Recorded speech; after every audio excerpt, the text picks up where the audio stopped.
What's up, everyone, and welcome to Buffs News Weekly, where we cover the past week's news for the University of Colorado football team. I'm your host, Russ Dornish, and let's jump right in. Another light week for Buffs News, due to it, of course, being the off-season, but a couple smaller stories did come to light this week.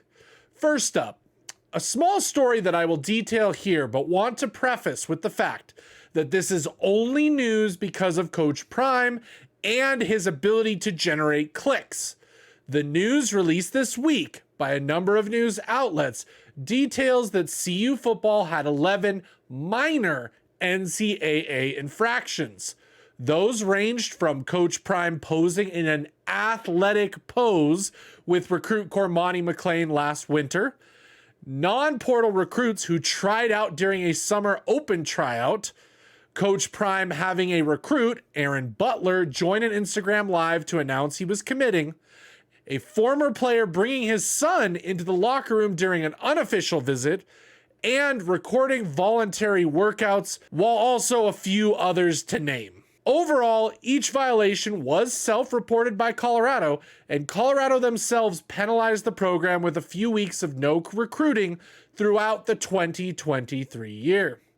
The reason this is a non-story that the national media has latched onto is simply because of the status of Coach Prime. The NCAA's rulebook is over 400 pages long and has some crazy tiny rules included. During my own time playing Division II athletics, I remember my program having a number of small violations as well. These small violations and infractions are part of the norm within college sports and don't get heavily reported or even covered by the media most years. But then again, Coach Prime and Colorado aren't normal situations.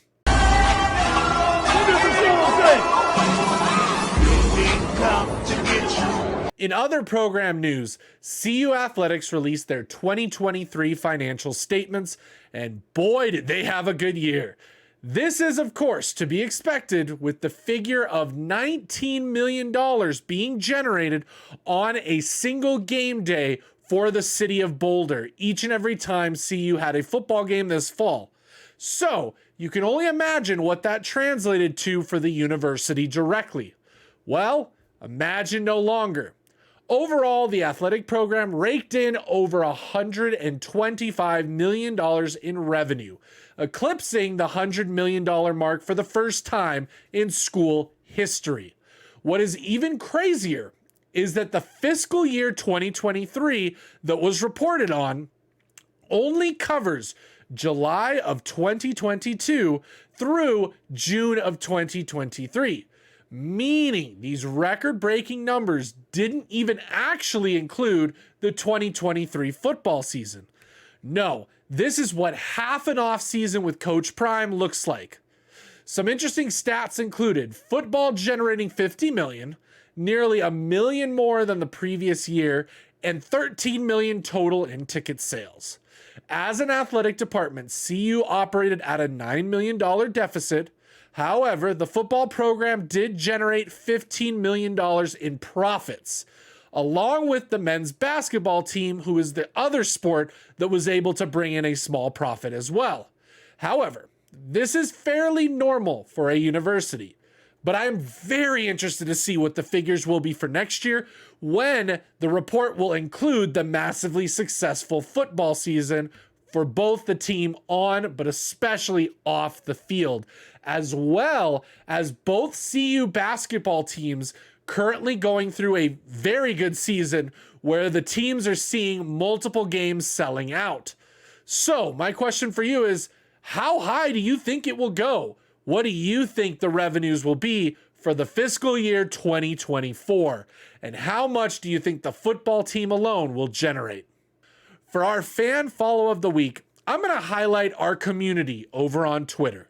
The Undisputed Buffs community on Twitter, along with its very own YouTube channel, have taken off in recent weeks. I had the privilege of getting to sit on a panel to interview CU Buffs newcomer Chidozie Nwankwo this past week. This is the second Twitter Spaces interview, with the first being with newcomer Will Shepherd.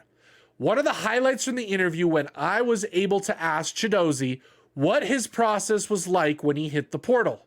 Here is what he had to say. So once you hit the portal, did you reach out to Colorado or did they reach out to you? What did that process kind of look like? We've heard from a couple players through these spaces, just kind of what the vibe is about Colorado from other coaches and things like that. So what did that process kind of look for you? Yeah, man. As soon as I officially into the portal, man, you know, I kind of hit.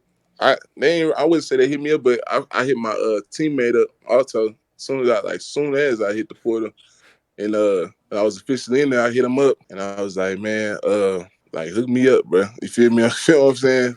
Put the word in, bro. I know they already looking at me, but see, let them know I'm officially in the portal. Other highlights included him saying his goal for the season is 8 sacks. He's a gym rat, spending most of his free time either working out or recovering, and just finding out more about his overall process and game day situations. One other point that he made was that he would have loved to come to CU last season, but things just didn't work out, without expanding on that too much. Overall, he is very excited for what has already transpired. Can't wait to get on the practice field with his new teammates. Make sure you head over to the Undisputed Buffs YouTube channel, which I will link down below, and subscribe. And make sure that you go over on Twitter, or as it's currently called X, and find the Undisputed Buffs community by searching Undisputed Buffs. That way you will know when we have our next interview, with our goal hoping to have interviews on a regular basis for the community. Well, as I said, fairly light week when it comes to news. Hopefully as we get closer to spring ball, we get some bigger updates. We're still waiting on a D-line coach, a defensive coordinator, and of course, most likely some extra recruits. So stay tuned, hit that like, and of course, please subscribe so we can continue growing. For Buffs News Weekly, I'm Russ Dornish. Go Buffs!